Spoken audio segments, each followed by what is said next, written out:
Bio Rassoul di produit boo xamante ni bii andil nañu leen ko fii ci diwaanu Sénégal tuddee ko dooley góor yow mi soxla kàttan ci sa wàllu sëy composé ko ak sunu ay gàncaxu réew lu ci mel ni xorom polle pitikola jinjeer ak yeneen juróom-ñaari gàncax yoo xamante ni bii benn bu ci nekk bokkul ak moroomam du def benn effet secondaire te lépp suñu gàncaxu réew la amul lenn lu ñu jéggaani bitim réew foo mën a nekk ci biir Sénégal gaawal nga contacter ñu defal la livraison à domicile ndax li ngeen bëgg xamu leen woon fu ngeen ko mën a wutijee ki leen ko andil mooy Bio Rassoul produit bu naturel suñu représentant bu nekk Gambie mën ngeen leen woo ci numéro bii di affiché am nañu représentant bu nekk Mauritanie mën ngeen leen woo ci numéro bii di affiché fii ci Sénégal nag am nañu représentant fii ci Ndakaaru muy waa King Cosmétique bu ngeen bëggee jokkoo ak waa Bio Rassoul mën ngeen ñu woo ci 78 177 38 38 Bio Rassoul c'est la solution des hommes. salaamaaleykum àdduna salaamaaleykum yéen ñii seetaan man Dado Diallo votre présentatrice tey ma àndal waa Natal TV ñëw ba Géejawaay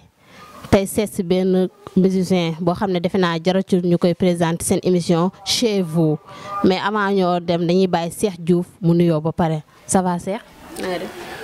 Dado maa ngi lay fay di nuyu Sénégal comme ni nga ko waxee waaw di nuyu ñi nga xamante ne bi nii ñoom laa bokkal showbiz bi di nuyu ñëpp nag di nuyu bu baax a baax waa Natal TV nga xamante ni télé bi nga xam ne jamono ji daal dama ni maanaam ñi nga xamante ne bi nii ñu ngi ci bon voie bëgg a dem ñu ngi koy suivre kon maa ngi nuyu ñëpp Dado. ah kontaan nañ bu baax a baax waaw mën nañoo xam kan mooy Cheikh Diouf. Cheikh Diouf nag mooy benn Baye Fall boo xam ni maanaam mi ngi ci yoonam daal. moom ak ngéwéle nag. waaw loolu moom xam naa ne lu ma nàmp la ndax ñun dañoo yaroo ci kër gu mag. kër gu mag goo xamante ne bi nii soo musaana añ ba pare sax dañuy dëpp bool yi xam nga maanaam xam nga dundu géwal dafa neex. sa maam daf ma doon wax naan ma pot bu waddee sax wax la. moo tax nag ngéwal gi moom dama koo nàmp Dado. dama koo nàmp sàccoo ko daal. sàccu ma ko àbbu ma ko dama koo nàmp ok. ak kon ñoo ko déggandoo mais mun nañoo xam Cheikh Diouf lan moo ko inspiré mu dugg ci musique. waaw xam nga Dado bu ñu sukkandikoo ci li ndaanaan bi waxoon rek Ndongo Lo yàlla na ko yàlla yërëm. bu ñu sukkandikoo ci loolu rek yaakaar naa nit ku ci nekk. ca la nga nekk di ko yëngu maanaam même lu mu doon sa coobare suñu borom moo la yóbbu foofu. ndax dafa ni bu ma sañoon du ma way bu ma sañoon damay doon doomi yonent bi ñu may way waaye yàlla mooy dogal. kon nag xam naa ni yàlla suñu borom moo bind loolu suñu jë ñu dugg ci musique bëgg ko lool nag wax dëgg yàlla di ci bay suñu waar. kon daal mun nañu wax ne musique dafa fekk loo xam ne da nga koo bëgg moo tax nga di ko def mais Cheikh Diouf mën nañoo xam fan nga njëkk a defee sa premier live ak jour boobu lan nga ressentir ba nga taxawee gis public bi ñu jox la micro nga jàkkaarloo sa public lan nga ressentir Cheikh Diouf. waaw xam nga live moom. suma première live xaw na ma maanaam marqué na ma. mais problème bi moom tiituma ci public bi ndax man public miin naa ko ndax avant musique dama doon def théâtre yaa ngi dégg dama doon def théâtre suma première théâtre maa ngi amoon man ak séquence man ak cabakees mi nga xamante ne yàlla na ko yàlla yërëm. amiin wax dëgg yàlla mu doon sunu maman bu baax. wax dëgg yàlla na suuf oyof ci kawam. ci barke yonent bi ma jugee ci théâtre nag ci laay soog a ndax bu ma nekkee théâtre bi jamono yooyu sax dama doon way. wax dëgg yàlla luñ mosaan a teg fii damay jël meilleure voix. Pape Diouf. génération conscience mos nañ koo seeti mu ni ma. théâtre baax na lool. te aar la mais yow mënoon dem defi musique. bokk na ci ñi ma njëkk a inspiré pour ma def musique. waaw par la suite nag bi ma ci jógee ma dugg ci musique waaye suma première live boobu. mën naa ni sumay mbokk jabar laa ko joué loolu. muy live boo xamante ni daanaka lañ ñu ci joxoon wax dëgg yàlla ñu jël fay musiciens yi jël sono beeg lépp préparer live bi. waaye nag buñ dóoree mu jàll ndax li tax mu jàll mooy. daa fekkoon bu yàgg ñuy mbappat. di mbappat maanaam ñu yoroon ay bongo. xam nga di dem ci xew yi beneen bi si topp di dem ci live jàmbur ñi nga xamante ne ñooñu magoon di dem seen live yi di bëf di déglu xam nga moo tax nag après nag am nañ ci fierté parce que xam nañ ni sunu carrière mi ngi màgg ndax léegi teg nañ live daanaka depuis boobu ba léegi sax la ma nit ñi commencé di ragal a woo ci ay bongo ndax da ngay wax ñu ni moom live lay joué léegi daal kon buñ la déggoo daal ça veut dire que kii di Pape Diouf moom moo la gën a poussé nga dugg si aar wàcc lii di cinéma. waaw bokk na ci moom bokk na ci ñi nga xamante ne bi nii maanaam wax jam waxoon dama ko bàyyi xel moo tax bi ma duggee ci musique chaque jour rek tout le temps damay xam ni maanaam noonu la mën a demee ndax moom mi nga xamante ne moo nekk ci musique gisoon na ci loolu ci man mais man gisuma ko woon sama bopp mais bi ma ci duggee xam naa ne am naa ci wàll am naa ci cër musique dama ci am wàll bu baax sax waaw ci am wàll nag waaw Natal TV musique dama ci am wàll ok. kon buñ la déggoo musique da nga see am wàll mais avant bala Pape Diouf waxee loolu def naa ne am nga kenn koo njëkk a defal benn live wala kenn koo xam ne si moom nga jaar ba nit ñi xam la tey jii mën nañoo xam si kan la parce que jugoo defe naa dugg si musique am na kenn koo xam ne si moom nga jaar ba nit ñi xam la tey. waaw man nag suma live wéeruma ko woon ci kenn dama mbappat ba xëy teg live biñ demee ba ci biir a biir nag ci laa commencé di ànd ak Thiat Seck wax dëgg yàlla muy suma mag ju baax yoo xamante ne bi nii ndaanaan la boo xamante ne yaakaar naa ni fu waay nekk ci Sénégal ci réew mi ak bitim réew mi kenn naatablewul maanaam mënam dafa mën kenn mënu koo nax ci ay way maanaam ñu am fierté ànd ak moom parce que nekk ci ginnaawam du ñu wàññi dañuy yokk comprendre nga waaye nag lu jiitu loolu maa ngi doon def ay live di jouer ay live yaa ngi dégg par la suite nag après nag ñu ngi ci ginnaawam wax dëgg yàlla di ko jàppale moom it mu ñuy jàngal waaw ndax àdduna noonu la. dañuy ñëw si Thiat Seck moom nga wax lan moo la inspiré nga dem si Thiat Seck parce que yéen ñaa gis nañ ne am ngeen benn relation yéen ñaa ban relation ngeen di partagé yaa Thiat Seck tey ku ñëwoon di la laaj yaa Thiat Seck lan ngay wax si loolu noonu. waaw man ku ñëwoon di ma laaj dama naan la sama waykat la ndax xam nga tax Thiat dañ ko doon cons boobu xalaatuñu ànd ak moom parce que maanaam dañ doon dem ay soiréem ay jàkkaarloom di ko seetaan yi di dem ay soiréem ñu ñuy téye ci porte bi wala ñuy dagg billet di dugg di ko seetaan maanaam ñu bëgg ko parce que boo xoolee géej waaye nag moom moo fi nekk nag chanteur bu mag comprendre nga ñuy dem nag di ko cons waaye bi yàlla dogalee mu jugee ci tournée bi nag xam nga demoon na tournée wax dëgg yàlla bi mu jugee tournée internationale bi ba ñëw wax dëgg yàlla mu xam ni maanaam ñun li ñuy def sentir na ko ci musique am ci la ñu woo téléphone woo ñu daan ñu carrément li ñu bëgg mooy maanaam nga ñëw bokk ci liggéey bi ñu jàppale parce que te nag wax jëm wax dafa rafet del ñëw di ma jàppale ndax kenn xamul ku lay jëriñ suba tey mën nga maa yóbbu suba mën naa laa yóbbu xam nga loolu OFTM la moo la ko waxee moo tax nag wax dëgg yàlla ñu nit ñu am fierté ak wàcce suñu bopp ñëw taxaw ci ginnaawam di ko aw di ko déglu parce que loolu mooy àdduna ko dul toppee kenn du la topp wax dëgg yàlla mais nag relation bi moom dox na avant xamante nañ yaa ngi dégg dañuy def suñu benn spectacle sax woo ko mu ñëw mu doon suñu fierté waaye man avant Thiat Seck sax man jabaru Thiat Seck mu laa doon àndal ay programme waaw Thiat kay damaa nangu rek ci Fanta Mbaye waaye man Fanta Mbaye laa créé loolu ak groupe moom daal nga dem àndal yaa Fanta Mbaye yaa jabaram daal yéen a mën ànd li kañ ngeen commencé ànd exactement yaa ngi koy fàttaliku ba ngeen commencé yéen ñaa ànd si musique bi parce que nee nga yéen ñaa si relation moo jiitu avant ngaa dugg si live yi mais kañ ngeen commencé ànd exactement avant live bi waaw Thiat Seck bi ñu commencé ànd ak léegi yàggul de boo amee un an et demi ci lay yem parce que avant corona bi la noonu juste rek bi mu jugee ci tournée bi ci lañ commencé di ànd yàggul dara wax dëgg yàlla biñ commencé ànd yàggul mais yàgg na ci relation parce que xamante nañ lu jiitu loolu comprendre nga waaye nag musique am gisuñu fa arrière lu ñu yokk la ñu gis comprendre nga ndax moom yàlla moo am lu mu def ci loxoom ak ci làmmiñam mooy si que ku jaar ci moom soo muñee doon taalibe déglu ko bu subaa suñu borom mën na laa boole nga bokk ci ñi ñuy tudd ci musique Sénégal ndax ñi ci bi jaar ci moom bari na Sidi Diop ci moom la jaar ñëpp xam nañ ko ak ñeneen mbooy ma jaaga ci Thiat Seck la jaar ak ñeneen comprendre nga mais nag yàlla baax na daal yal na ko yàlla defal jàmm. mais Cheikh Diouf est-ce que am na ñu nekk si ginnaaw ñoo xam ne ñoom ñoo koy soutenir ba lu mu woote rek ñoom dañuy ñëw. waaw loolu moom xam nga mën naa ni am na mën naa ni amul. su ma nee am na mooy su fekkente ni ñi nga xamante ne bi ni su ma jógee ñu jóg. mooy ñi nga xamante ne bi ni bokk na ak ñoom ak ñi nga xamante ne bi ni maanaam. damaa juddandoog ñoom yarandoog ñoom ak ñoo nekk suma ginnaaw xam nga ku ci mel ni ay ñoom Badara Aziz Ismaïla consort googu ñoom Ngor Mam Mor Sène xam nga ñoom Ahmed Seck ñooñu nga xam ni maanaam dañuy taxaw maanaam pour boo jugee ci benn mbir ñu jóg maanaam jàppale la ci bébé Aline Seye mi nga xamante ne bi nii xam nga moom mooy sunu champion mais ci OFTM day def bu ñuy def benn mbir day ñëw jàpp ci mais lu weesu loolu moom ñun yàlla dafa dogal ñun secteur bi ñu dëkkee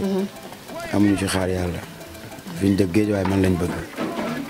loolu moom ñëpp xam nañ ko Géejawaay man lañ bëgg. kon daal Géejawaay daal foo waxee daal Cheikh Diouf daal mooy seen fierté daal. man lañ bëgg non loolu dafa am man lañ bëgg. kon daal bu ñu la déggee ka Géejawaay daal ñoom ñoo ngi lay jàppale bu baax a baax ñoom ñëpp ñoo ngi lay jàppale parce que boo toogee tamit ñoom dinañ la seen loxo dina ñëw même seen jëmm bu ñëwul seen loxo dina ñëw parce que. seen loxo ñëwut de.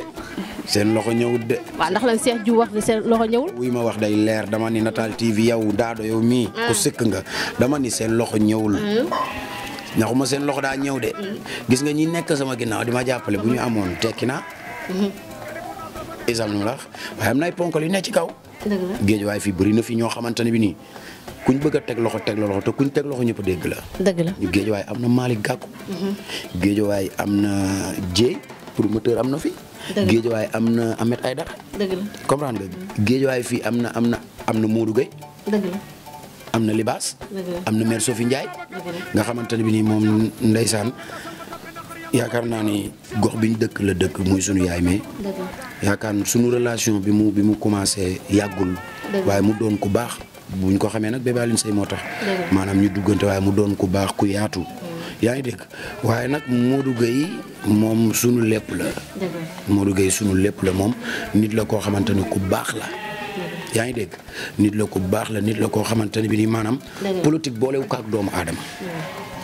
ku mel noonu bu amee ci benn gox dañ ko war a jàppale Modou Gueye politique boolu ko ak doomu aadama. waaw di nuyuwaale tamit nag Matar Gassama. Matar Gassama nga xamante ne bi nii liñ naan li tubaab naan sunu nouveau maire moom lañ bëgg mu tegu fii de ci Gunaas bi côté bi maire Gunaas bi. Matar Gassama lañ bëgg mu jël ko bu ñëwee Jidda Caaroy kaw. ni ko Modou Gueye jël dama ne. Jidda Caaroy kaw Modou Gueye koy jël. Matar Gassama jël Géejawaay Sénégal jëm kanam lool nañu changé yu bees yi. avant ñu daal ñu changé si wàllu lii bi waaw kon baax na ñun lan lañu war a xaar si Cheikh Diouf projet yi parce que tam banlieue bi def naa ne wax nga ko Géejawaay bëgg nañ la te xam nañ la si li ngay def mais tam war nañoo am dara loo xam ne moo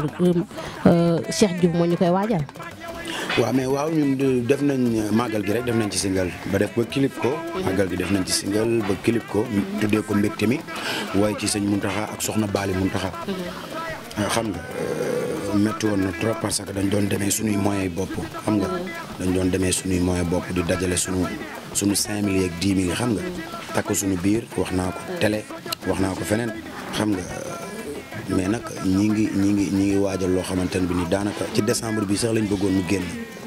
décembre bi lañ bëggoon mu génn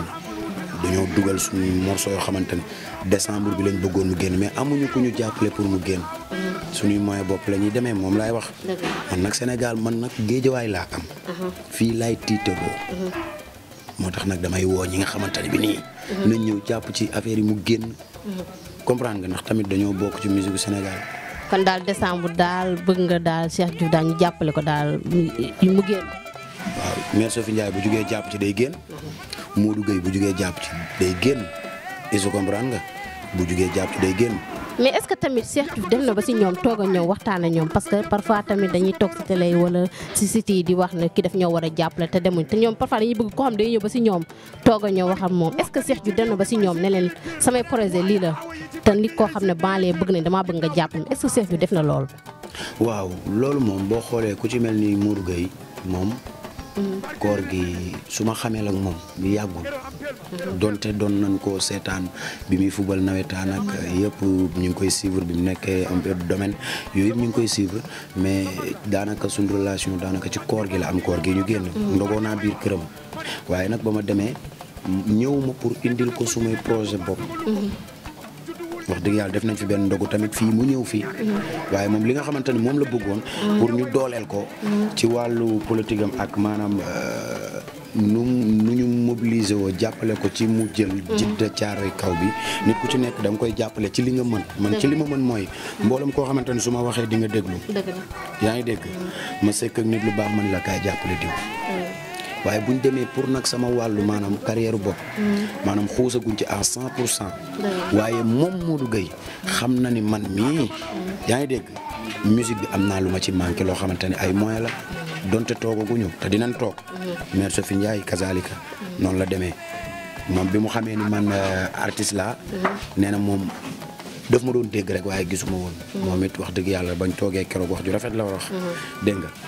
ak ñeneen ak ñeneen ak ñeneen ñoo xamante ne bi ñi ngi fi dañuy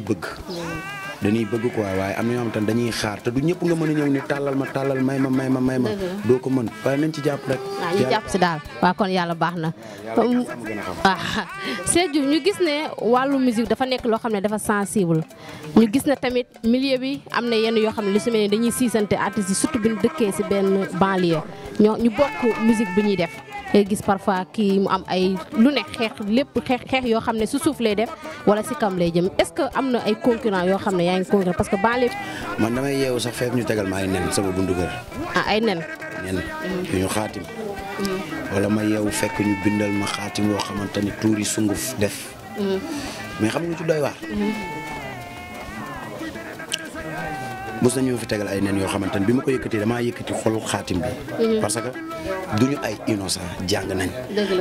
daara liñ naan daje wóorul dafa am ñoo xamante ne bi yenn saay dinañ jógal nit ba far loru ci waxuma aaru banlieue de aaru Sénégal laa wax maanaam ñi ci bëggante bariwul dañuy lekkante comme jën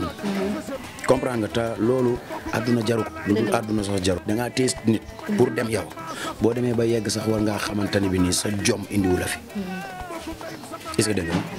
nit ku ci nekk maanaam li may wax sa xol mooy sa écran kon da ngay fexe sa xol bi set nga yéene ñëpp jàmm waaye nag foo fekk yu demee noonu boo gisee li tax aaru Dakar boo xoolee aaru Dakar li tax mu gën a avancé aaru banlieue bi gis nga Dakar boo xoolee ay El Hadj Keita fa nekk ay Tarba Mbaye xam nga ñooñu li tax seen musique di gën a avancé kon ñun suñu bos dañ koo jël def ko ci concurrent dañ koo jël def ko ci lu mbappete lu terre à terre comprendre nga ñii nag dañoo jël affaire bi valoriser ko c'est rare ngay jékki-jékki gis ni El Hadj Keita wala Tarba Mbaye ñooy jouer fii ay live ci mbedd donte doon nañ ko def waaye bi ñu ko defee ba nit ñi xam leen après dañoo xaw a daw làqatu est-ce que comprendre nga waaye fii ñun musique Guédiawaye fii ñun moom dañoo bëgg ay defanteeg yaa ngi dégg diw dégg naa mooy tëgg fii maay tëgg fee duma ko may dara yow nit ko xam ne yéen a bokk li ngeen di liggéey nga ni doo ko may dara loolu mënul nekk c'est impossible dama ni nañ bokk ndey bokk baay man nag moom ñi may liggéey laa yërëm ñi may liggéey ñëpp fi mu toll nii kenn ku si nekk xam naa sa datu dee ñu ngi fay gaañu te yàlla ku mu bind am na lu mu def ci yow mii am na lu yàlla def ci yow lu bokk teg lu mu def ci man comprendre nga man mën naa laa jéemal nga tëdd yow génn ko ci ay nelaw comprendre ba pare yàlla bu tracé nga effacé mu tracé waat nga effacé da lay effacé pare yow tracé yenn saa yi nga gis kuy dem artiste buy dem boo xamante ne bi nii xool fa mu romb ñu ni kii moom nu mu soofee doo saf kenn xamul tax dangaa laal ko ñëpp bëgg dëgg la ku ma ci moytuwul doo dem te dinaa dem te foo toog man ngay waxtaane man damay tëdd nelaw ba doyal lekk bu suur sangu ba set su ma waree joué ji génn nang dem taxaw lu ma wax duma ci delluwaat te lu ma wax mu neex nit ñi parce que man ay rab may wax loo dama koy wax ko waxaat bokkuma ak ñoom fi ñu ne comprendre nga ñoom dañuy dem jàngi yaa ngi dégg man nag dama am loo xamante ni bi nii bokkut ak la ma jàng is yaa ma dégg la ma jàng laay mujjee génn damay taxaw ñu wax loolu ba doyal lu ma wax man fi mu toll nii bu ma joué pare su ma paree nga laaj ma du ma ko xamaat moo tax bëri na ay spectacle yu ma def yu bëree bëri du ma def ay répétition xam nga loolu dafa amoon ci ndam si yàlla suñu Ndongo Lo don lay doon ci nit ki mooy nit koo xamante ne Ndongo Lo pour mu taxawoon nii way dafa yomb boo xoolee loolu it am na ci Thiat Seck gis nga Thiat pour mu taxaw nii way dafa kaa yomb waaw ñu gis tamit que ne léegi koo laaj danaan man duutuma demati si ay jàkkaarloo parce que léegi taasukat yi waxatuñ loo xam ne day yeeteetuñu nit ñi mais est-ce que loolu mu ngi am ba léegi ndax lan taasukat yi yeeteetuñu nit ñi ñoom lu leen neex la ñuy taasu léegi. effectivement xam nga lu tax. su fekkee da nga ni salaamaaleykum rek bëgg ñu la xam. dëgg la. gis nga fii. buñ ma joxoon ma nekk soldaaru musique banlieue. dina am booy yu bëree bëri yoo xam te ne dootuñu tegati live. nag ma déglu de dama ni su fekkoon man lañ jox soldaar ma nekk soldaaru musique banlieue fii. dina am xale yu bëree bëri yoo xamante ne donte ay jàmbaar lañ mais dootuñu tegati live parce que xam lu tax. nañ dem toppe. is yaa may dégg da ngay dem toppe da ngay xool koo fekk sa mag ci aar bi koo fi fekk. nga dem topp ci ginnaawam di duy ci moom. ba mokkal ba mu ber la ku mokkal ber sa daara waaye problème bi mooy da nga naan salaamaaleykum ñun la nuux yow da ngaa mën a way comprendre nga génn Sénégal ne fii nag dafa neex. kon daal dañ lay jay daal. dañ lay jay amoo mémoire bu ñu jaawale baat bu neex ak am répertoire ay way ci baat bu neex la yam te way waxtaan la wax ju ñu suukar la. kon waxtaan wax ju ñu suukar surtout ma artiste nga nekk kuy artiste bi di génne loo xamante ne bi ni ay nit dañ cee war a jariñu kooku waroo nekk ci falaa yi gars yi nekk léegi gars yi dañuy dem nii rek comprendre nga yow jàppal ma fi woo loolu la xale jigéen ñi bëgg dëgg la waaye xew dina fi bàyyi talent muy neraw na xale yi dem jàngi comprendre nga bàyyi affaire de star man kenn damaa gën a doon star man bi may théâtre laa tukki dëgg la. musique tukkeeguma bi may théâtre laa tukki man bi may théâtre laa dem Europe comprendre booy yi kenn xamagu ci xeetu avion sax mais star la bu ñuy ñëw nag nee nañ dañ leen escorter ñu yor seen serviette seen kii ndoxu kireen donte maanaam lu nice la quoi c'est bien beau mais problème bi mooy maanaam noonu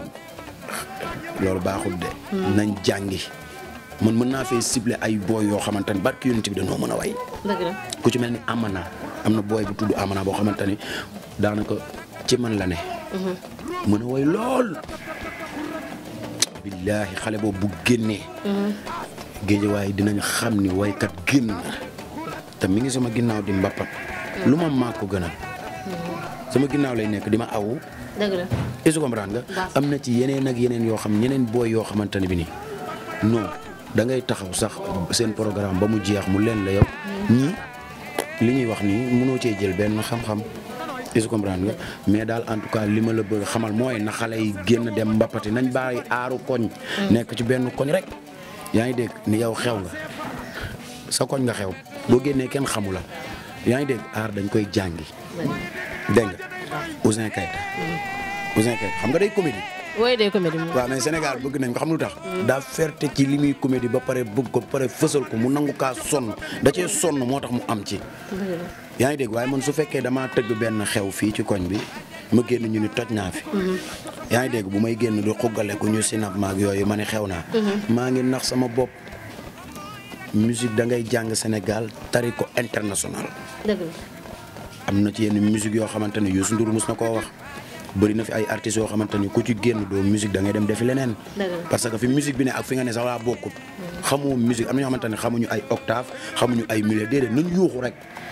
yaa ngi dégg ba fu mu leen neexee rek ñu ni saay waaye nag yàlla na jaamu yàgg. kon daal musique daal tegatuñ ko si yoon yéen ko déggandoo. tegatuñ ko daal musique si yoon lu neex waaye def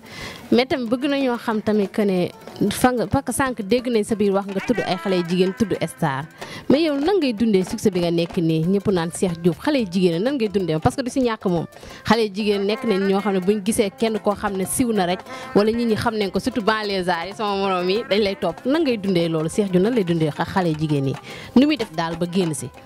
non man xale jigéen samay xarit la d'abord quoi samay xarit lañ ndax ñu ci bëree bëri. ñii bu ñu gisee sax papa lañ may wax xam nga loolu benn kii bu xew la. ñii sam papa lañ lay wax comprendre nga donte maanaam du aar kase. lépp lu doomu aadama di yëngu am na ku ko ci gis fan ko bëgg ko. est-ce que comprendre nga waaye man yàlla damaa dimbalee. xale jigéen ñi si bëree bëri man bu ma taxawee ci programme bala may bàkk kenn damay bàkk sama bopp ak sama jabar dañuy xam ni kii am na jabar. kon daal tu es marié mën nañu wax lool. man bi ma marié léegi day def 10 ans ci ren dama teel a dooj. dama teel a am jabar. yaa ngi dégg. waaye nag dañuy moytu lu bëree bëri xale jigéen ñi nag samay xarit lan waaye artiste bu ci bëgg a dem da ngay moytu sobe moom lu dul aar sax boo ko booleeg moom doo dem. moo tax lu ci bëree bëri ñu ngi ciy veillé ñu ngi ciy bàyyi xel ndax tamit soppe bokkut ak nopp. ki la sopp da ngay def loo xamante ni da koo bëgg. kooku boo demee ba dugal sa digganteeg moom relation. bu subaa xam nga relation day am ay problème ak yooyu noonu. bu subaa day am relation day am problème kon kooku soppatu la de musique topp taxul mu topp la de. te boo nekkee ci carrière nekk ci showbiz nekk ci musique da ngay moytandiku lu bëree bëri surtout maa sobe en tout cas daal jouer moo may génne. wala répétition. wala ma toog sama gars yi naan ataaya su ma ko deful maa ngi sama wetu jabar tëdd. mais mun nañoo xam tamit lan nga mës a dund si musique loo xam ne neex na la ak lan nga si dund loo xam ne naqari na la te ba boo ko fàttalikoo da ngay bëgg a bàyyi. waaw man moom musique moom boo xoolee bu fekkente ne lu ma ci dund loo xamante ni neex na ma. musique saa yu ma téye micro rek maa ngi dund lu ma neex. kon daal lu naturel la si yow daal. parce que xamu tax séntu ma ci man dëgg la kuy liggéey benn mbir séntu nga ci am teral ci say waajur xam nga bon mais man su ma yoree micro sama xol day sedd xam tax sama xol di sedd man mii ngay yor man mii li may def man maa ko njëkk a bëgg ba noppi su ma yoree micro sama xol day sedd comprendre nga damay am fierté sama xol day sedd yaa ngi dégg beneen bi si topp nag bu fekkente ni wàllum naqar yi maanaam jaam ak pexeem yàlla ak dogalam li ma gënoon a marqué ci maanaam dafa amoon na koo xamante ne bi ni maanaam dañ doon ànd daanaka ñu ngi doon ànd jamonoy bongo ñu tuddee ko Ama Ndaw nga xam nga ndaw saa nee na ra moom yi mu mujj baaba moo ci sama tukulóor bu ñaawul boobu nga xam ni xelam demoon na bay neex waaye nag bu yàlla dogal soxla ku soxla da ngay ñàkk yaa ngi dégg mu dëddu àdduna ma koy dellu di ko ñaanalaat yàlla na suuf oyof ci kawam moom Ama Ndaw xam nga moom daal yenn saa yi dinaa jékki-jékki toog mu marqué ma xam ni àdduna dara saxo fi kenn dëkku fi boo nekkee ci showbiz ñu ñëpp lay xam boo génnee ñëpp lay topp jox ma mais gis nga bu ma ñëwee ba toog wala ba fàttaliku ni am na ku ma doon topp te man sama wërsëg ñamu ci damay am lu ma metti parce que ki jugee xamoo fu mu jugee ba ñëw ci sa yëf kooku xëy na dépense am la fa jël si wala wërsëgam loolu rek a may metti waaye bu dee musique moom sama xiir laa yor de. kon daal musique daal sa xiir nga yor mais tamit banlieue bi boole nañ maa yow nee nañu booy tëgg jàkkaarloo da ngay laaj lu bare kon daal Cheikh Diouf yëkkati ko daal yëkkatiloo ko yombul daal Cheikh Diouf lan moo waral loolu. waaw xam nga du cadre sax laaj lu bari. parce que boo xoolee ñun ñi ñu xam dëgg xam nañ ni li ñuy liggéey ñu ngi ciy def xéewal waaye problème bi mooy live dafa xaw metti ñun amuñu sono bu ñu moomal suñu bopp. da ngay dem luye sono di nuyuwaale ngàtte mi nga xamante ne bi nii moom daanaka boo ko luyee di nga ko fay 100 000 pour live mu ñëw tegal la comprendre nga musiciens yi da nga leen di fay comprendre nga da ngay fay musiciens yi kenn ku si nekk da nga ciy fay te xale jigéen ñi léegi ñëpp a xam temps ñëpp a xam lu fees dell lu neex waaye nag bu fekkee da nga bëgg a jël ay lu tolloog 12 musiciens boole kaak sono ba nga fay teg leen ci kaw pëjëm te man bu may jouer damay teg pëjëm mu siggi ca kaw comprendre man daanaka samay mariage ak yooyu man concert laa koy tuddee ndax man damay teg samay pëjëm man yaa ngi dégg nam ma lu bari taal su may pétaal comprendre gis nga nag yooyu noonu ñooñu ku nekk ngay fay waaye léegi bu ñu jëlee benn 200 000 fay la ko nga fay ko musicien yow moom looy dese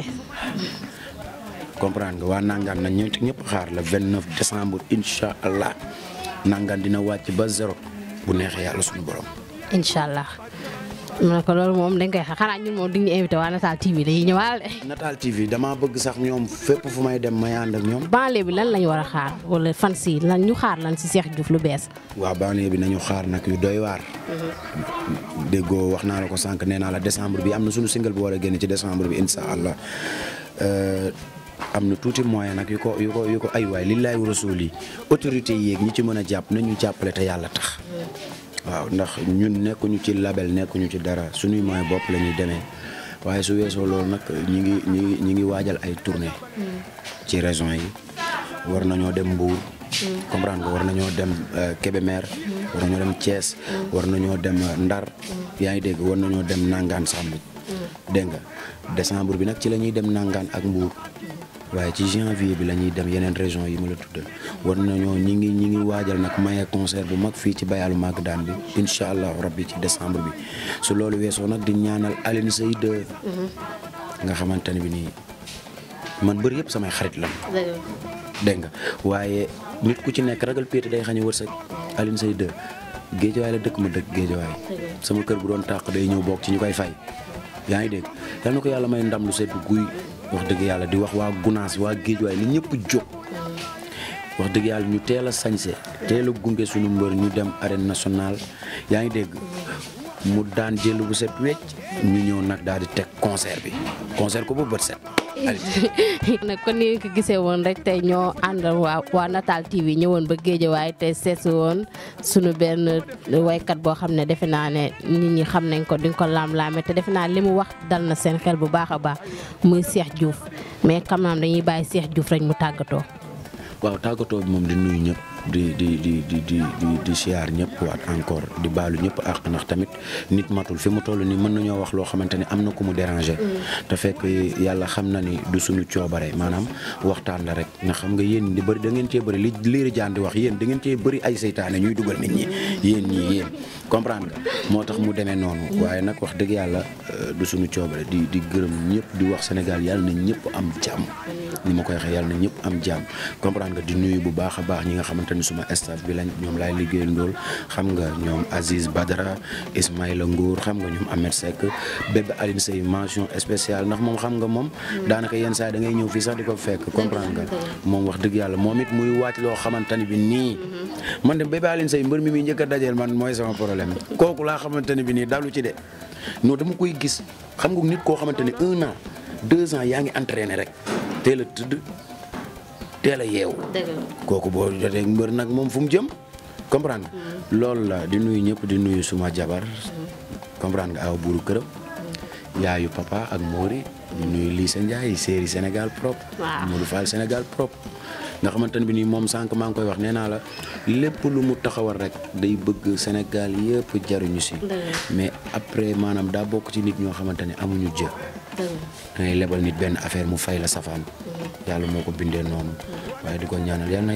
yàlla dolli jàmmam daal bu baax a baax di la ñaanal jàmm di ko ñaanal sa caméraman bi wax dëgg yàlla Natal TV sama télé yàlla na jàmm yàgg. ok kon ngeen ko gisoon man Daouda Diallo maa ñëwoon seen émission chez vous ànd see waa Natal TV te présent j'espère que kontaan ngeen bu baax a baax parce que gis ngeen Cheikh Diouf def naa répondre na question yëpp yi ngeen soxla woon di leen jox dig daje ba beneen yoon mais avant boo dañ koy bàyyi mu may ñu dara sax ñu daal di ñibbeendoo lool Cheikh Diouf. waaw di ñu may dara Natal bu ñëwee moom dañ koy may dara. waaw mais wax naa la ko sànq xam nga wallaay mariage laa jugee dem soirée Natal TV mi dafa am dina am benn xaw ma nu koy waxee benn générique boo xam ni dinaa leen ko defal waa Natal TV dinaa leen ko defal studio yónnee la ko générique boo xamante ni ci Natal TV laa koy def ndax wax naa ko sànq nee naa Natal TV mooy télé bi nga xamante ni bi Natal la mu leer nañ te moo ñuy taal ndax xam nga lu tax lundi lay commencé liggéey lundi ci la ñuy fomp lundi ndax mardi da ngay maar mercredi boo meree doo am crédit jeudi ci la jeudi di tàmbali vendredi ma ànd ak vendeur yi samedi ma ànd ak Natal TV dimanche ma seet si leen yàlla na kon neex na à très bientôt n'oubliez pas d'abonner demain sur votre chaîne YouTube Natal TV Binta ba Pikine maa ngi lay nuyu bu baax a baax ziar merci beaucoup.